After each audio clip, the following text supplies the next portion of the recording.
Saudara, saya baru belajar main catur loh. Ternyata seru juga ya.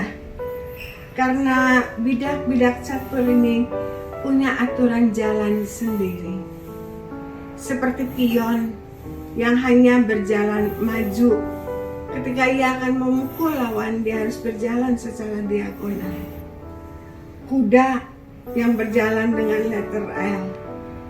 Raja bisa melangkah kemana saja asalkan satu langkah. Kemudian benteng yang lurus bisa horizontal, bisa vertikal. Dan bishop atau gajah yang berjalan miring. Nah, saudara-saudara, langkah yang terbatas di dalam permainan catur ini mengingatkan saya akan langkah umat Tuhan yang begitu terbatas, seperti yang disaksikan di dalam Yeremia pasal 10 ayat 23 yang berbunyi, "Aku tahu ya Tuhan, bahwa manusia tidak berkuasa untuk menentukan jalannya, dan orang yang berjalan tidak berkuasa untuk menetapkan langkahnya." Pengakuan ini, saudara-saudara, adalah pengakuan Yeremia yang pada waktu itu berada di tanah pembuangan, bahwa sebagai manusia, umat Tuhan tidak dapat menentukan jalannya. Hidup mereka sebab sewaktu-waktu mereka bisa saja tiba-tiba meninggal karena dihukum sang penguasa. Hidup mereka seperti di ujung tanduk, bahwa langkah hidup mereka tidak bisa seperti orang yang bebas karena mereka sangat dikuasai oleh sang penguasa. Nah, ketidakbebasan inilah seperti bidak-bidak catur yang melangkah dengan terbatas mengikuti aturan permainan. Salah langkah sedikit maka langsung skakmat. Nah, pengakuan ini juga, saudara-saudara, memberitakan kepada kita bahwa hidup ini sepenuhnya Tuhan yang pegang. Saudara-saudara, 4 bulan terakhir ini kita merasakan bagaimana terbatasnya langkah kehidupan kita. Ketika secara tiba-tiba COVID-19 datang dan langkah kita menjadi terhenti.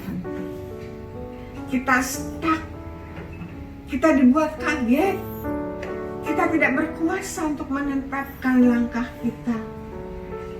Karena ketika kita melangkah, kita mengingat ada virus yang mengancam langkah kita. Saudara-saudaraku yang dikasihi oleh Kristus Yesus, kita terhenti. Kita berpikir seperti bidak catur yang akan kita jalankan. Kemana jalan yang benar?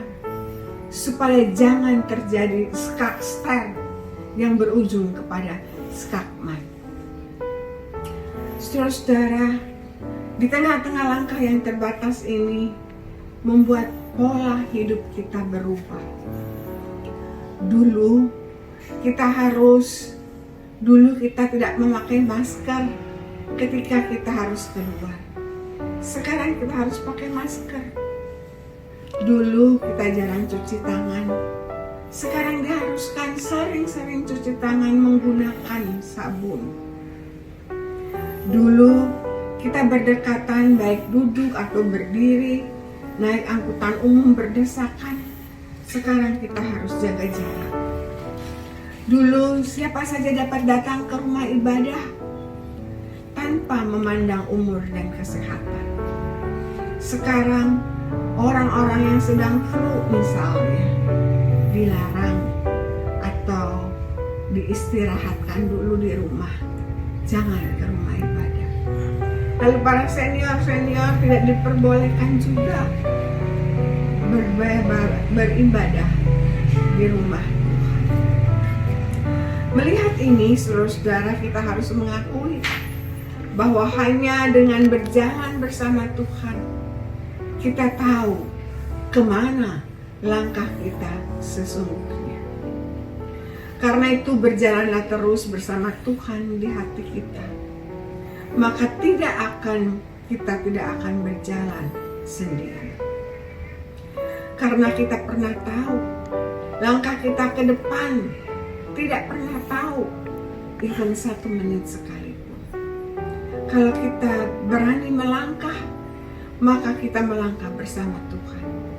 Bukan karena kekuatan kita, bukan karena kehebatan kita, tapi semuanya karena kasih anugerah Tuhan. Saudara-saudaraku yang dikasihi oleh Kristus Yesus, hidup berjalan terus.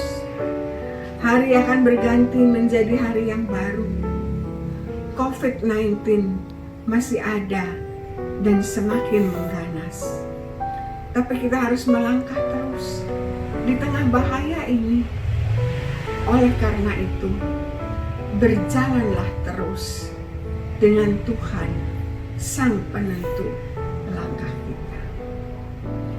Nyanyikanlah Kidung Baru nomor 49 mengatakan, tak aku tahu kan hari esok, namun langkahku tegak, bukan sudah ku harapkan, karena surya kan ternyap. Oh tiada ku gelisah dalam masa menjelang, ku berjalan serta Yesus, maka hatiku tenang. Ya saudara-saudara, berjalanlah bersama dengan Yesus, maka hati kita akan tenang untuk menyongsong hari esok yang Tuhan masih sediakan.